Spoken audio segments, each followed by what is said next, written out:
It's like if somebody decided to write a fan fiction about wanting to fuck the creature from the Black Lagoon. Betty bought a bit of butter, but the bit of butter Betty bought was bitter, so Betty bought another bit of butter that was better than the bit of bitter butter Betty bought before. Betty bought a bit of butter that was better,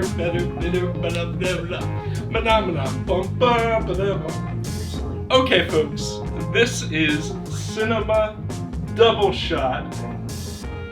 Cheers. It's past my bedtime.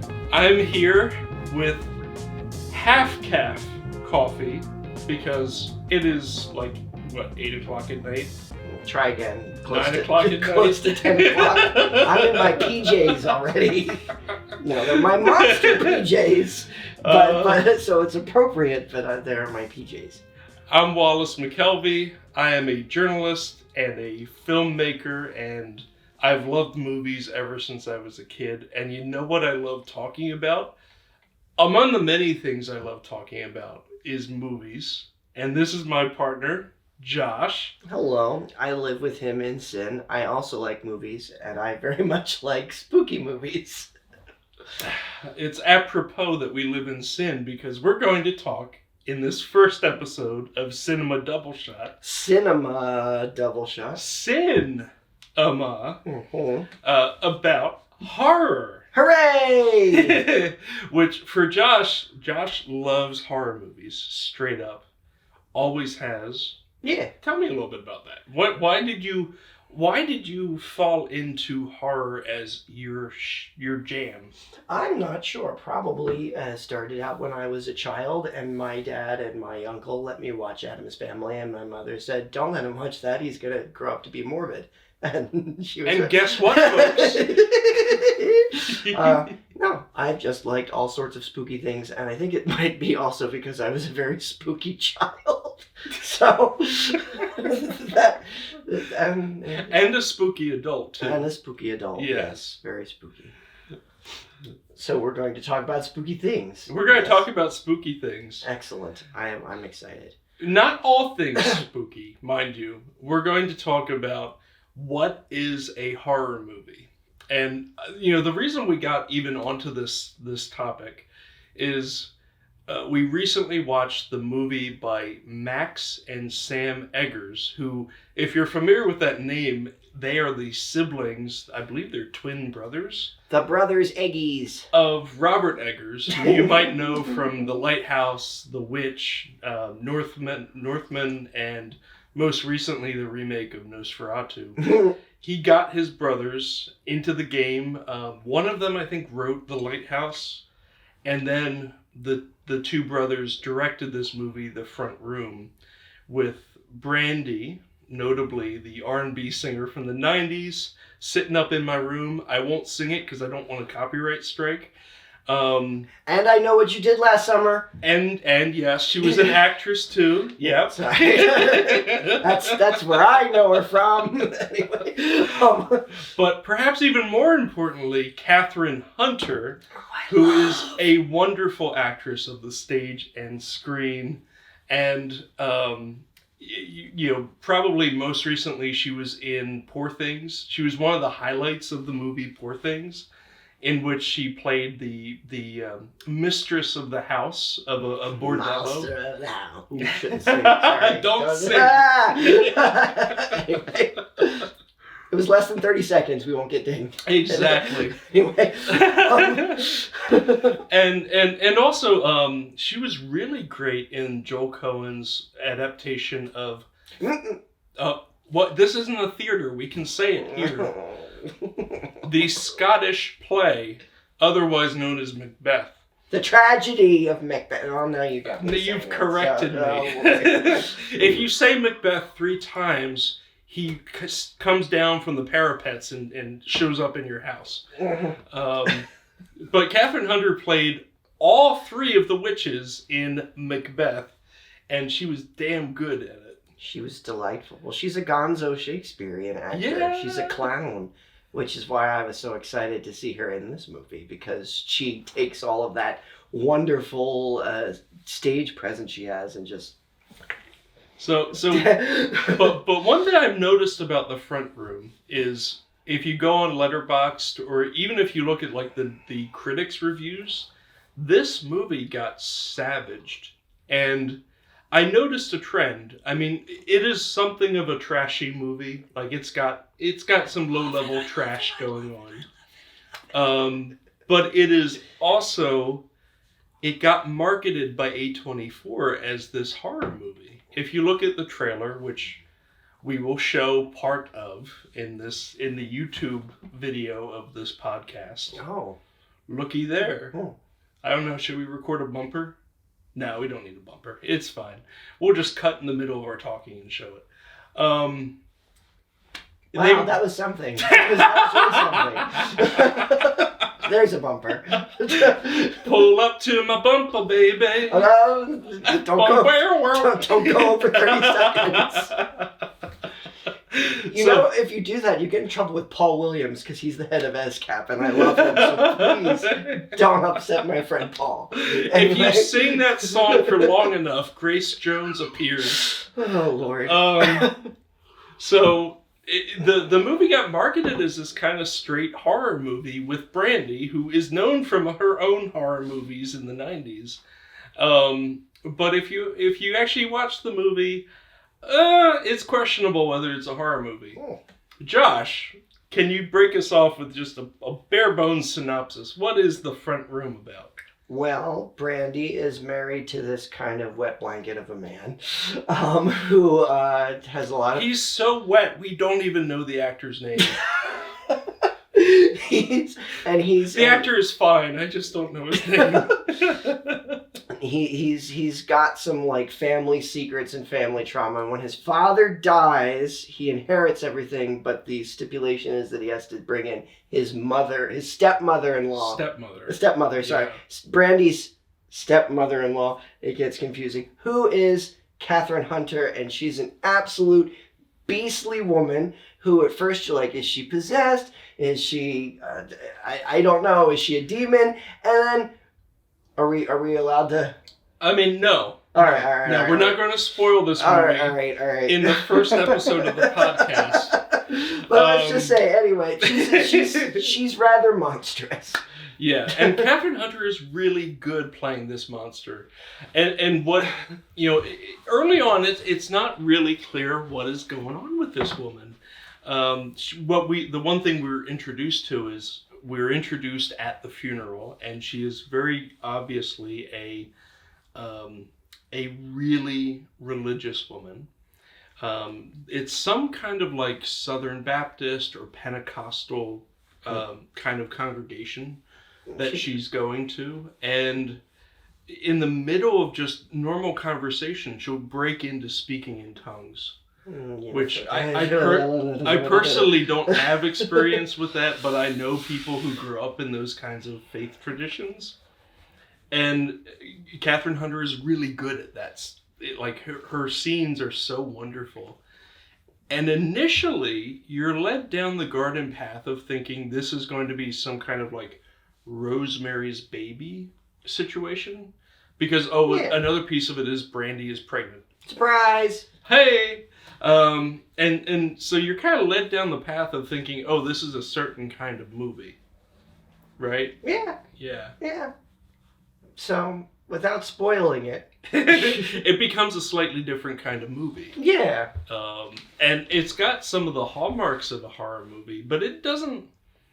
I don't know. What do you think about The Front Room? Is it a horror movie? I absolutely think it is a horror movie. I have very strong opinions on the fact that I think it is a horror movie. Well, don't hold back. Well, it's got all the hallmarks of a very specific subgenre of horror film.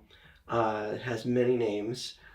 Some folks call it hagsploitation. Mm-hmm. Some folks call it grand dame guignol, which is a bit of a classier way to say it. But it harkens back to like Whatever Happened to Baby Jane, Hush Hush, Sweet Charlotte, Who Slew Auntie Roo. Those kind of movies where you have a psycho old lady who is the only monster in it. Because Baby Jane, there's no monster in that movie. There's no ghost. There's not even... I guess there's a murder in that film, couple. But, like, it's the stakes are high, but they're not as high as, like, say, Freddy and Jason. But that movie is still a horror movie because of the way that it's structured and that core performance by Bette Davis, which is why I think Front Room, because of that core performance and because it's very much in that gothic kind of style, I think it's a horror movie, specifically Grand Dame Guignol horror. Well, and Kathryn Hunter has It has a lot of the hallmarks of a great horror movie performance, because you've got her, like, it's amped up. It is a in the theater you call this playing to the back row. In this film, Kathryn Hunter is playing to the back row, like you way in the back. And she knows how, because she's a stage actress. Yes. So. I don't think that, and don't get me wrong, I think it works for this. It really does, because you don't know where she's coming from, and it makes it this really entertaining, kind of almost vampy role. Yeah, I agree. And she's not afraid to, like, I looked it up, she's 69, I think. She's playing like a 90-year-old woman in this movie, and she's not afraid to she's absolutely grotesque. Like, like, that's the best way to say it. She's grotesque. She's got, like, they had to have done, I don't know, maybe not. Maybe they just lit her a certain way, but, like, there had to have been some kind of makeup done on her, because she's frightening, but not like in an over-the-top way like a monster, but very much like Bette Davis in Whatever Happened to Baby Jane. She comes out in that makeup, and you're like, oh, what a ghastly woman. Well, and the other aspect that you could chalk up to the Front Room falling into horror is it has a lot of body horror and gross out stuff, because as Brandy says over the dinner table, her mother-in-law is incontinent, which she, there's poop everywhere in this movie, and pee and all sorts of fluids. I'm sure David Cronenberg loved this movie. Clean up on aisle the front room, because and that kind of shock factor, I think, is another mark in the column of horror movies, because a lot of horror movies have that element of body horror and, like, fluids. Usually the fluid is blood, but I think there's plenty of that in this too. Yeah, I think number 1 and number 2 can count as fluids. Yeah. Oh, I don't want to spoil. There's blood involving Kathryn Hunter. Yeah, there is blood too. And, yeah. Sorry. Anyway. Oh, that's right. And there's child endangerment as well, which is another thing that happens in a lot of horror movies. One other thing about this movie that pushes it over for horror to me as well is the surreal elements of it, because there are, like, nightmare sequences. Yeah. Or sequences where it starts off where you're like, oh, is this actually happening, or is this, like, in Brandy's head? And surprise, I won't say what it is, but it's definitely surreal and weird. It keeps you guessing. Yeah. Even in the middle of that movie, you're not completely sure, is this going to be a story about a psycho, 80-some-year-old woman, or is this all in Brandy's head? And it does a good job of keeping you guessing in that respect. So it's got many of those hallmarks. Yeah. Yeah. What doesn't it have that you would consider a horror movie? Or maybe a better question is, what does it have that most horror movies don't? Well, this, I would be almost tempted to call this a horror comedy. Mm-hmm. It reminds me a lot of Peter Jackson, actually, a little bit. Like Brain Dead. Yeah. And which is, like, super gross out. Yep. Have you seen a movie called Meet the Feebles? I have not seen that. I've seen Brain Dead. Yeah. Same kind of thing. It's grotesque. It's Feebles wasn't scary, but, like, Brain Dead, it's scary, it's grotesque, it's got these horror elements, but it's just disgusting to the point where you cannot help but laugh at it. It's so ridiculous. But the weird thing about this movie is that it kind of plays it straight. It's not entirely camp with it. It is camp, but it doesn't go over the top, which is why I think it might have confused people, because it kind of played itself off like, oh, I'm kind of like this M. Night Shyamalan movie, but then it goes totally wacky in certain points. Like, it's like M. Night Shyamalan with little bits of Peter Jackson thrown in there. And that's why I think this movie is going to be a cult favorite. Mm-hmm. It's going to take 10 or 20 years for people to catch up to what it was doing. But I think over time, especially because of the Kathryn Hunter performance and the Eggers connection, yeah, it is going to become a cult movie because it is so funny, it is so disturbing, and if you're in the right mindset for it, I think it would be a fun night at the movie theater. I had fun just watching it in the living room. And by the way, I have to say, I think I'm not going to put words in your mouth. You might not have said this. Go ahead. But I was going to say, I actually found this movie far more entertaining than their brother's adaptation of Nosferatu that was released this year. So we're going to go there. That's my hot take. Nosferatu was fine. It was good. But this was definitely the more entertaining film. So I'll say this, between Nosferatu, the remake by Robert Eggers, and The Front Room by his siblings, I actually like The Front Room more. It was fun. It was fun. Yeah. That's no shade to the Nosferatu remake, because it has beautiful visuals. It is, I don't think it's possible for him to make a bad movie. But it is so dour, and it is so...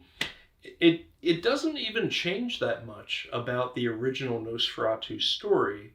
It removes one integral scene, which I think is fine. That long sequence in the original Nosferatu where the Renfield character, who's not actually called Renfield, is carrying around a coffin. Yeah. It removes that scene. I think that's fine. That didn't need to be in this new one.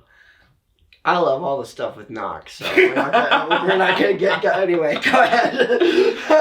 But it didn't change enough about the original Nosferatu to make it seem necessary. It felt very redundant to me. And beautiful visuals aside, I wasn't on that movie's wavelength. The Front Room isn't a great movie, don't get me wrong. It is not a great movie. Yes, it is. But it is such an entertaining movie. It is wonderful trash. Which is what I eat that shit up. So. Be careful, because Kathryn Hunter's dishing it out. Splatter everywhere in this movie. Yeah. So the bigger question, so what is horror? And honestly, part of this is self-serving. People have told me that the short horror films, because I do the 48-hour film competitions for horror, almost every year I do one. And most of the time, my sensibilities are that, I can't help but make, I'm given the prompt to make a horror movie. And I can't help myself. I end up making more psychological horror or character studies with a dripping of blood. You weren't even going to kill somebody in your first one. It's we need blood. You need blood. Which one? Return to Me. Oh, yes. I remember I had to convince you to kill somebody. Anyway, sorry. So Return to Me is about a wangdoodle. We're not going to name it because it might show up if we say it 3 times. Okay. We could say a mimic. A mimic, yes. Yeah, anyway. In the Jewish faith tradition, it would be called a dybbuk. But this kind of theme shows up in many different societies and cultures in the world. Anyway, I got sidetracked. So what is a horror movie? What is a horror movie? Well, I think no. It's so complicated because I wish I would have actually sat down and made a big chart for this. Get out the red string. Because I think it's similar to like if you open up like a psychology handbook and it's like you have to have one of these 9 criterias or no 4 of these 9 criterias in order to be considered, I don't know, this thing.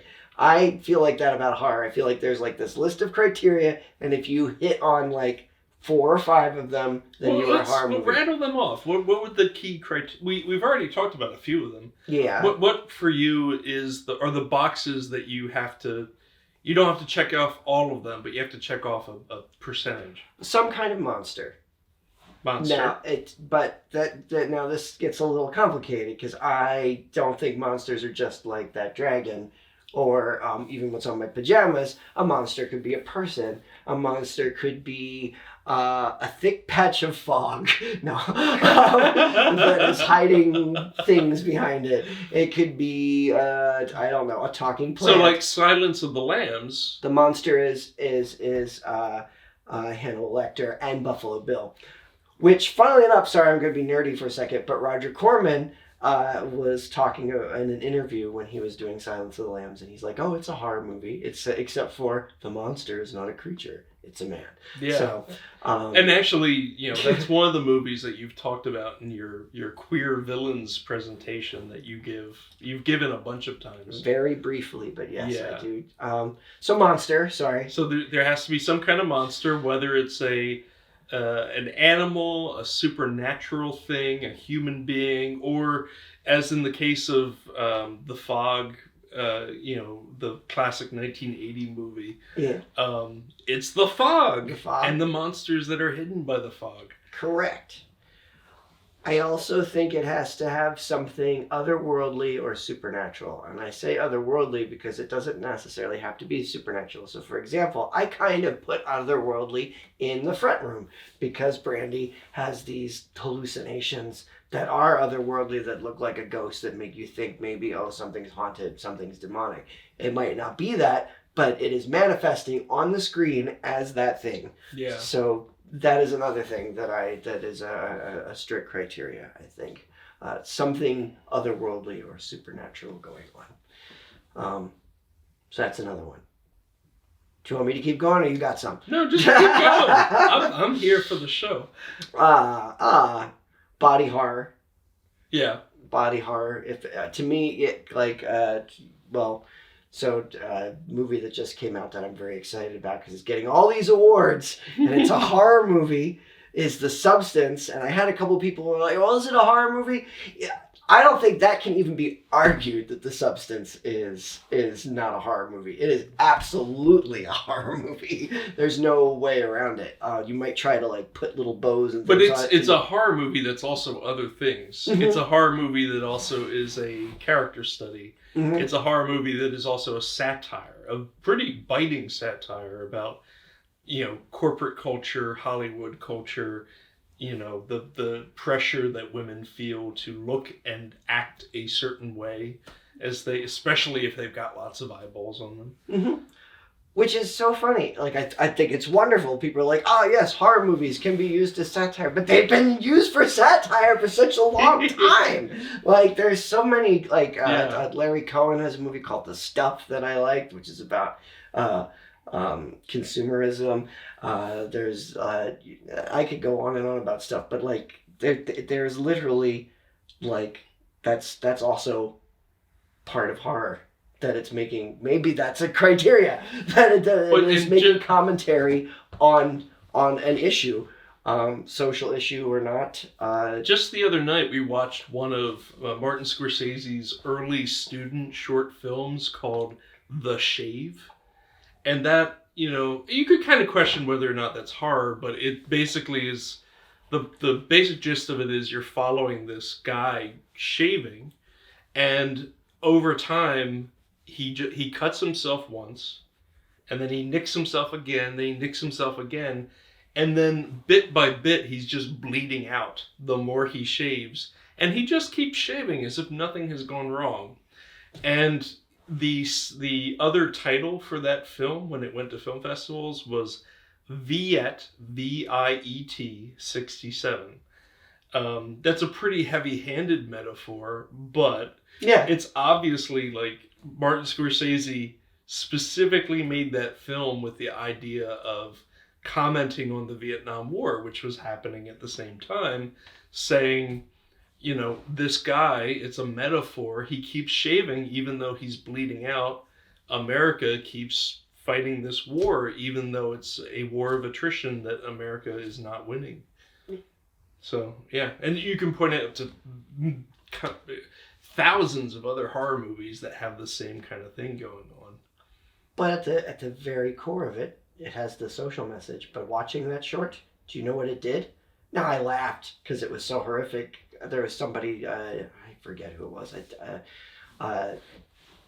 might have been Stuart Gordon, who directed Reanimator. That's on my shirt. He was quoted at one point saying, you know, describing horror as very so hand in hand with comedy, because if something is so horrific, you laugh to protect yourself, and that's why horror comedy works so well. Anyway, getting sidetracked. I laughed at that because it scared me. Yeah. I didn't know how much more skin was going to come off his face. You know, like it legitimately frightened me, but it was also so grotesque that I laughed. So, and that speaks to another one of the things that I think about in defining what is a horror movie. It is specifically trying to trigger your both fear, your fright response, and also sometimes your disgust response. Like, it is actively trying to elicit those emotions from you as an audience. Like, you think about what happens when you watch a good horror movie, you know, a jump scare, you jump, you have a reaction, you have a response. If you feel the bumps on your skin as you're expecting something terrible to happen to you. You shout, you cry, you shout, you like have this kind of visceral response. And I think a horror movie, more than anything, is trying to get the audience to have those responses. And the difference between a horror movie and like a thriller is kind of looking to, it like is all about tension. It wants you to be on the edge of your seat and waiting for something to happen. It's all about the waiting, right? Which is there in horror movies, but in horror, you expect to have a payoff. In a thriller, you may not always have that obvious a payoff. You know, there are some thrillers that just kind of end without fully releasing that tension. And I think that might be one of the reasons why people don't like The Front Room. Because you don't quite get the payoff that you were hoping to get. You don't get the payoff that you were hoping to get, but you get a payoff if you really appreciate what's going on. And not to argue for it, but it's difficult to talk about this without spoiling the movie, but so I will go on record without spoiling that ending. I love that movie ended that way. Yeah. And I still think it's a horror movie. Because even though it doesn't have what we were just discussing with the big showy payoff type thing, it has other elements. It has like other 4 of the other criteria in there. Anyway, are we missing any criteria? I don't know. No, because we got the blood and the fluids, gross out factor. Sorry, go for it. I was gonna say sometimes special effects. If something like we'll get into this later when we talk about some other ones, but there are movies that I consider horror movies just because the special effects are grotesque. And there's something horrific was created for the film. Yeah. So that which speaks to the like trying to elicit something from you, like it's the shock response that they're trying to get, as opposed to the tensing up that you get from a thriller. And that might actually be just the overarching thing that separates it, like you said. Maybe we don't. I like having these other little criteria. But if you want one criteria, one unifying theory, it would be shock. Yeah, and done in extreme ways. And in some ways, I'm just kind of spitballing, but the other aspect I think is common among a lot of horror movies is there's usually a clearly defined villain, or if not villain, like antagonist. And as you said, like it might be human, it might be a monster, it might be an animal, as in the case of like Jaws. But there's like a well-defined antagonist, where sometimes with thrillers and straight dramas and even crime dramas, like crime dramas dwell in the ambiguous. Yeah. You know, you can have a quote-unquote bad guy who you're actually rooting for, who is the anti-hero. In horror movies, there aren't that many anti-heroes. The one that from the last year that does have an anti-hero in some respects is In a Violent Nature. Yeah. That's the Canadian film in which everything is like shot over, like you're literally following the monster. It's one of my favorite movies of the last year. I loved it for that reason. I think it's so cool. Like you're almost looking through the eyes of the monster, because the camera is like following over the shoulder of the monster. You very seldom actually see it front facing. And you're watching the monster set up the kills. So it's like you're complicit with the monster. The monster is the protagonist. Sort of. Kind of, yeah. But by making the monster the protagonist, I think it makes you feel even more disgusted watching it, because you are going along for the ride and you're like, I can't do anything. I'm with this guy. Yeah. And that's another thing that just makes it such a good horror movie. And that's another aspect of it that I've seen a lot of people who hated In a Violent Nature. They don't like it because of that. Like, that's one of the reasons they don't like it.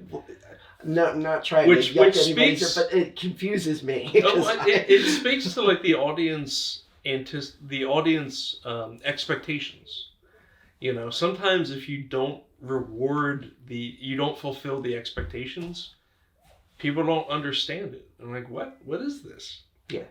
And I think The Front Room has a little bit of that, because it doesn't pay off in the normal way that a horror movie would. Yeah. It basically just says, I don't give a this thing. I'm going to do things my way while still, peppering it with all these little influences that I like. And I appreciate it for that, because it made choices, and it made bold choices. Bold.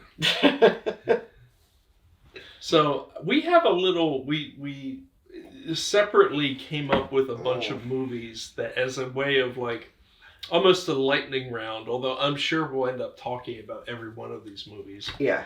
That to kind of quiz each other, is this a horror movie? So do you want to get started on your list? I have to pull it up because I forget what it is already. And I just added one. I'm changing one because as we were talking, I thought of another one, which I think is... All right. Well, so we don't have rules on this podcast. Let's start with, since it's a lightning round, we'll start with an easy one first, because we just watched this movie the other day. Okay. I'm going to start off with a movie called Notes on a Scandal. Notes on a Scandal, which is the British film starring Judi Dench, Dame Judi Dench. That's right. Respect must be paid. Yes. And Cate Blanchett. Both of them got nominated for Oscars, and it's a movie set in a school where Dame Judi Dench plays this. They're both teachers, and Judi Dench's character is like a little bit obsessive. just a little bit. Just a little bit. I would say it's not a horror movie, because I don't think it quite has the shock value. What happens in the movie is pretty disgusting, but it's not played. I don't think you're supposed. It's more of a character study of these two women and the disgusting things that they do, including to each other. But it's not quite like Whatever Happened to Baby Jane. It's more. I left that film kind of feeling sad for the Judi Dench character. Oh yeah, absolutely.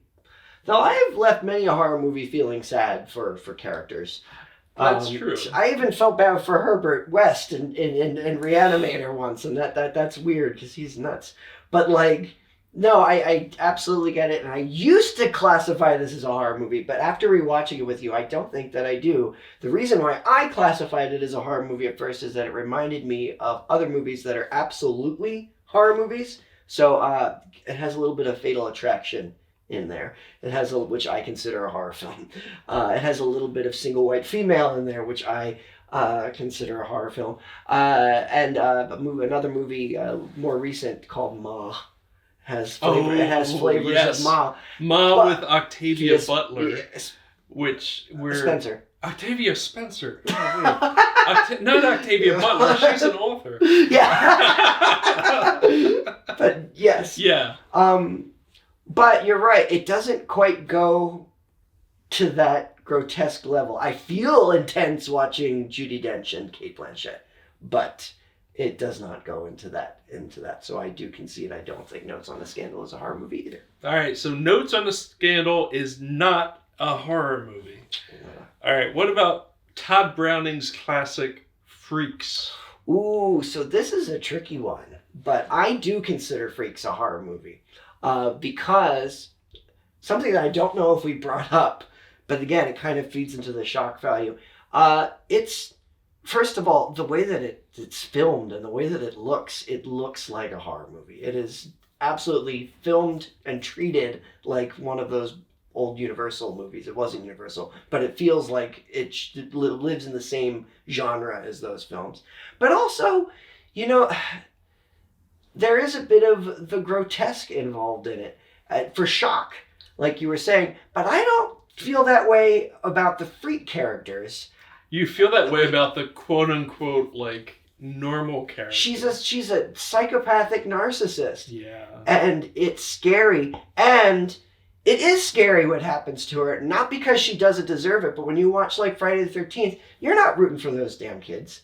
They're not, you don't think that they're like wonderful people. When you see Jason chop them up, they're like, yeah, those kids didn't watch you when you were drowning, poor baby. So when you're watching Freaks, you're horrified at what's happening to her at the end, but you're also like, heck yeah. She deserved it. Get it, yeah. So Freaks definitely for me horror movie, definitely horror movie. I agree with you. I agree with you. It's a weird horror movie because it's got a lot of other stuff going on there.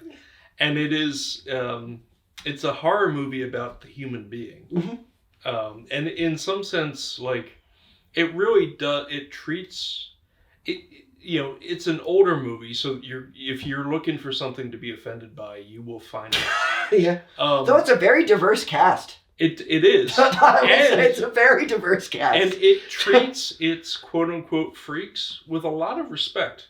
Mm-hmm. Like, the quote-unquote freaks in that movie are the heroes of that movie, and I love it, and I love that movie. Me too. What's your next one? My next one. Let's move to now. Well, it's 2025 now. I'm going to ask, what do you think about I Saw the TV Glow? Was that a horror movie to you? Oh man. So this is one of my favorite movies of last year, and it's one of yours too. About a young queer kid who bonds with a somewhat older kid in high school over this, like, Are You Afraid of the Dark kind of style, like, TV show. Buffy the Vampire Slayer. Maybe Buffy the Vampire Slayer. Mighty Morphin Power Rangers. Like, it's a Monster of the Week kind of show. It feels like the kind of show that would have been on, like, MTV or Nickelodeon, or, like, Nick Teen or whatever that was called. I don't think it's a horror movie though, because it's not. It's like a coming of age drama, even though it has, like bits of surreality and even body horror in it. The horrific stuff, I don't think it's there to scare you.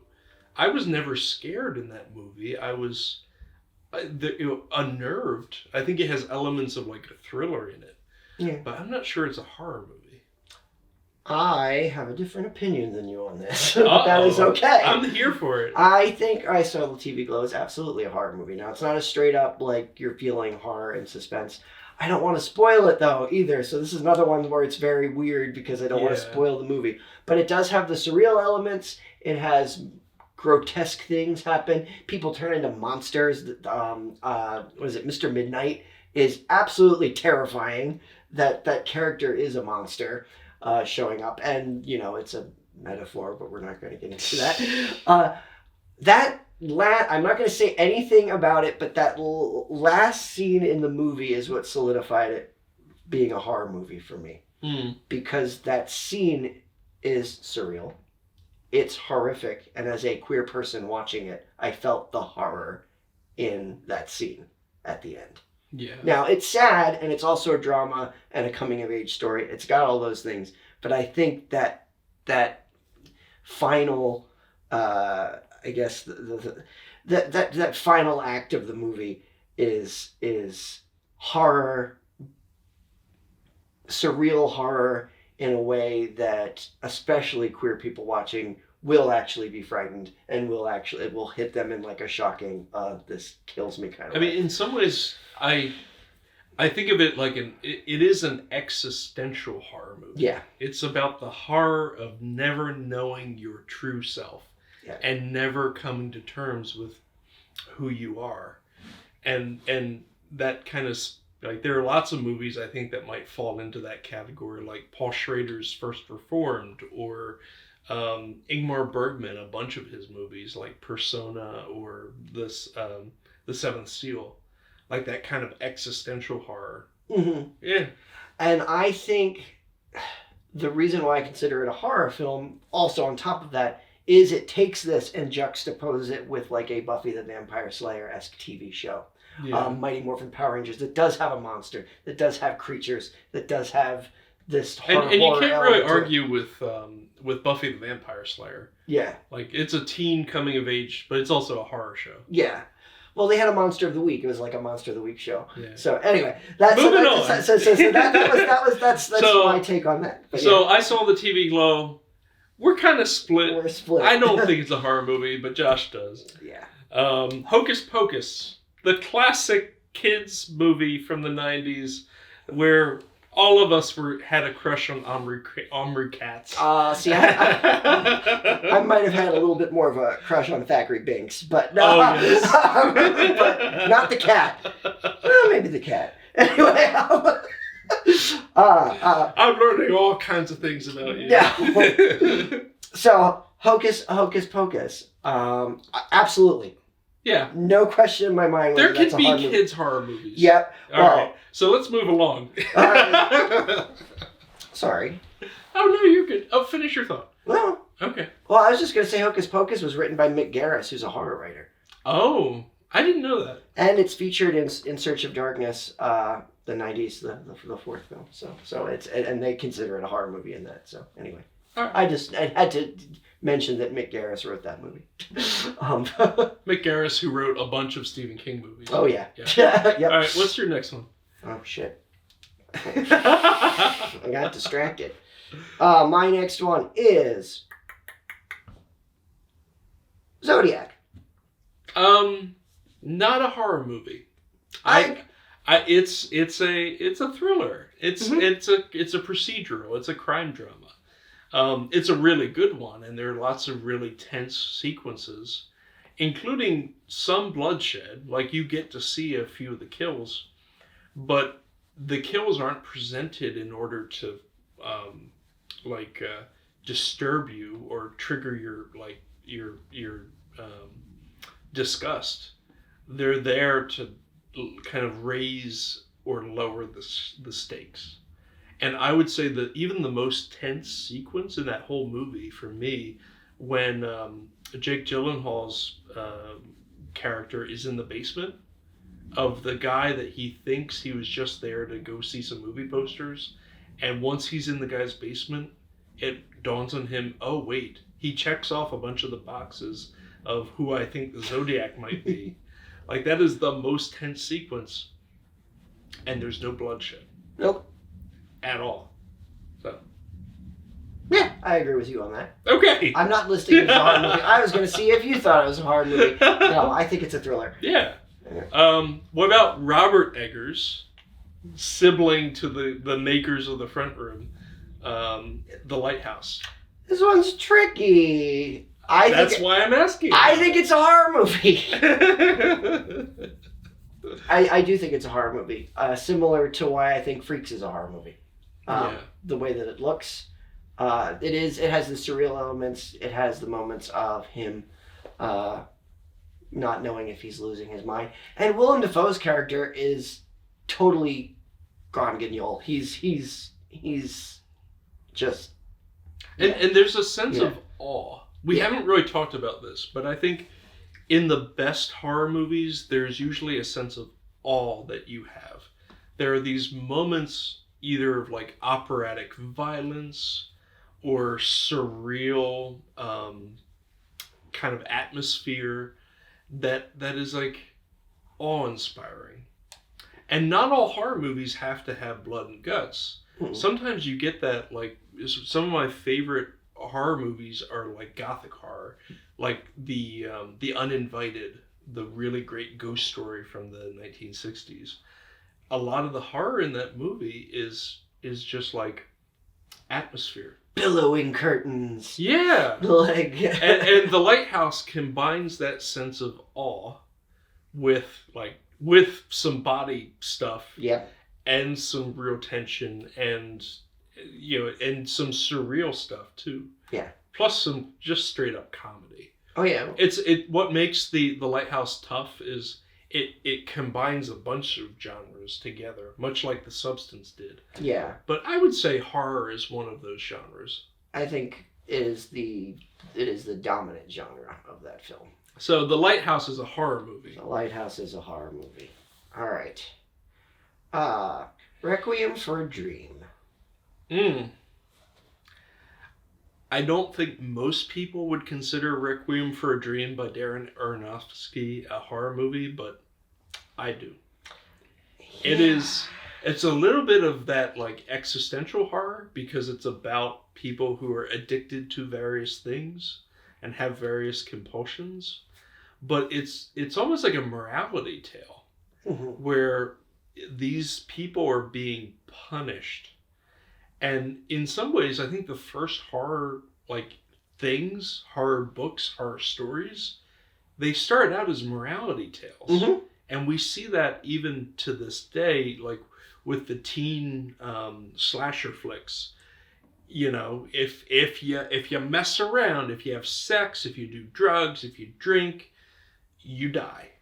And Requiem for a Dream it's not quite what it's doing, but that is a big piece of it. And it definitely triggers that kind of disgust impulse. And there's sequences in that movie that are just terrifying. Yeah. I was on the fence about this before we talked about it a little bit. I guess I might consider it a horror movie. Again, you were talking about Friday the 13th. Also, Tales from the Crypt does, where people get their comeuppance. It's based upon the specifically based upon their sin. Yeah. So it's not even just like a Friday the 13th, you're getting slashed up. It's like you get an ironic punishment, which is what Requiem from the Dream kind of is doing. Also, there's some body horror elements, like you said, that would probably fit pretty well in like a Cronenberg horror movie. So I might have to concede that I think it might be a horror film too.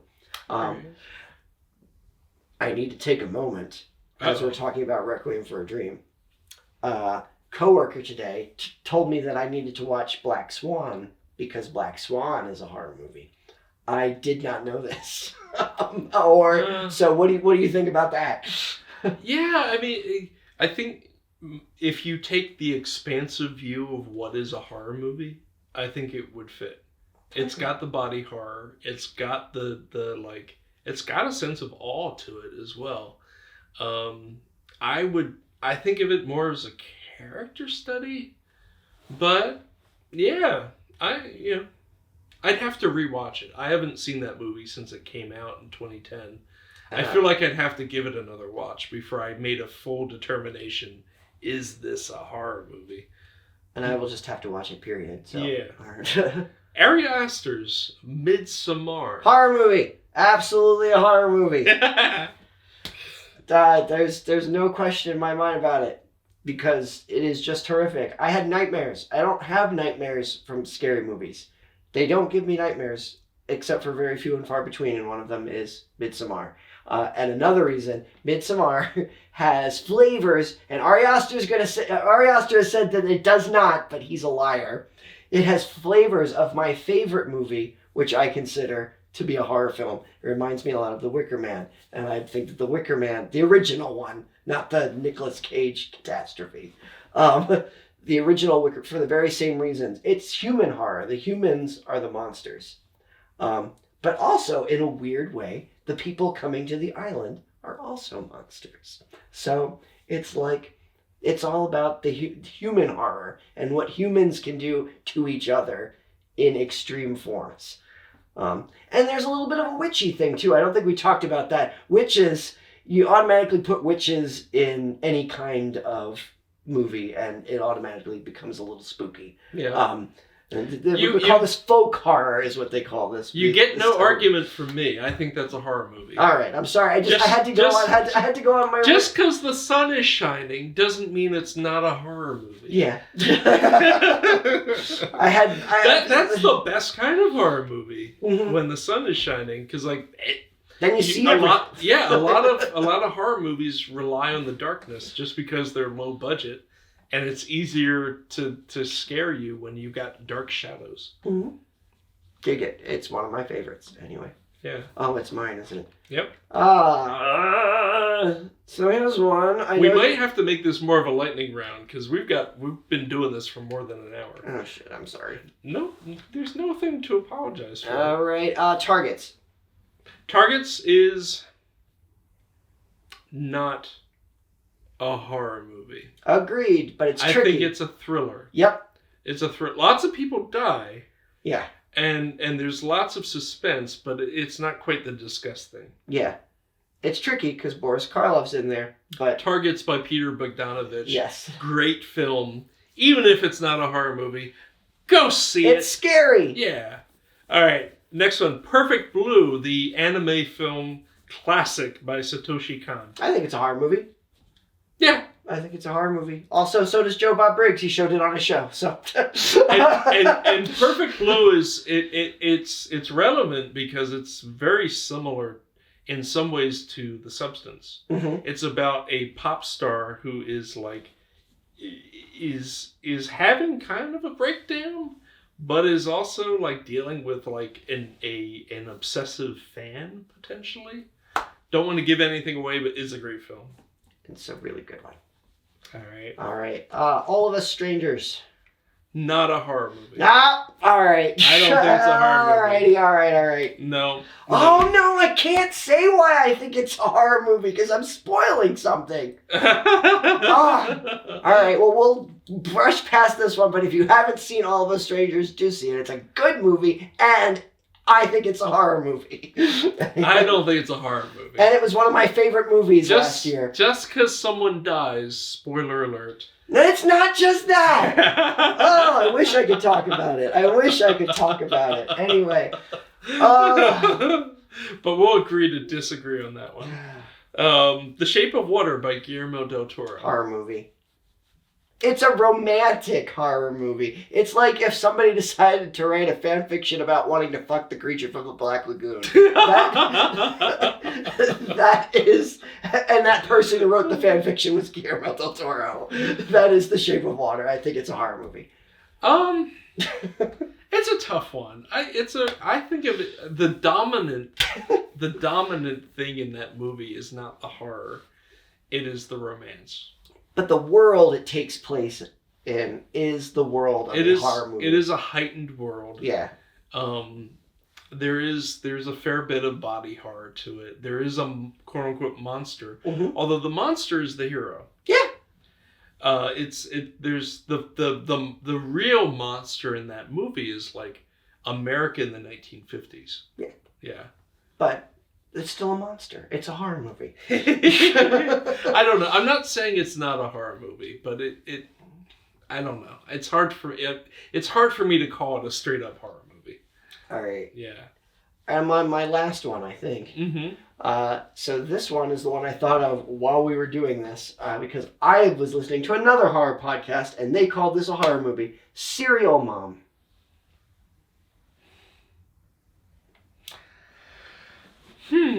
Well, Serial Mom, which is John Waters' classic from the 90s. Yes, indeed.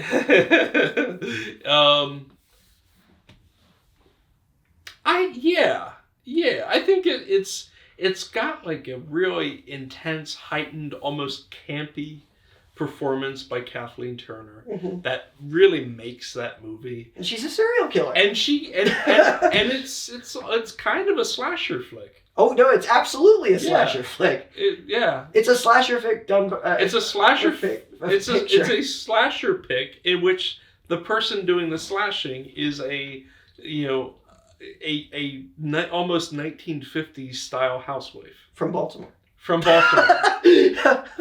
I agree with you. It's a horror movie. It's a horror. It's the closest to a horror movie that John Waters has ever did. I'll say that. Yeah. So anyway, I agree with them. It's a horror movie. I have one last one. All right. Which I know because we watched this together. You are not a fan of this movie. Yeah. It is the Scottish alien life form roaming the countryside, luring men to their death. Filmed by Jonathan Glazer. Under the Skin. All right. So just because I didn't necessarily care for this film does not mean I don't think it. I do think it's a horror movie. Okay. It's a horror movie. Yeah. She's spooky. Scarlett Johansson is the alien who has taken a human form.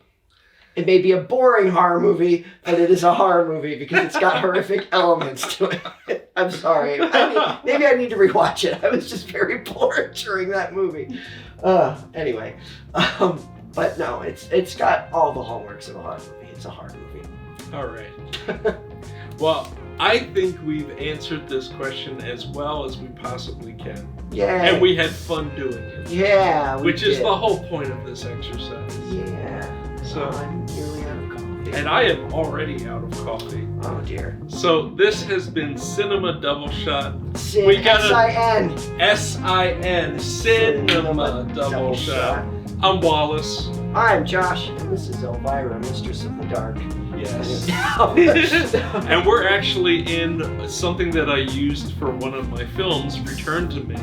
I have kept this set up, and now it gets to be the backdrop for this little talk show. Are you going to change the backdrop or is it going to spooky all the time? I don't know. It depends on how lazy I am, whether I change this. I don't think I'm going to change it. I love it. I love it. Anyway. All right. Treat each other kindly. Talk to you soon.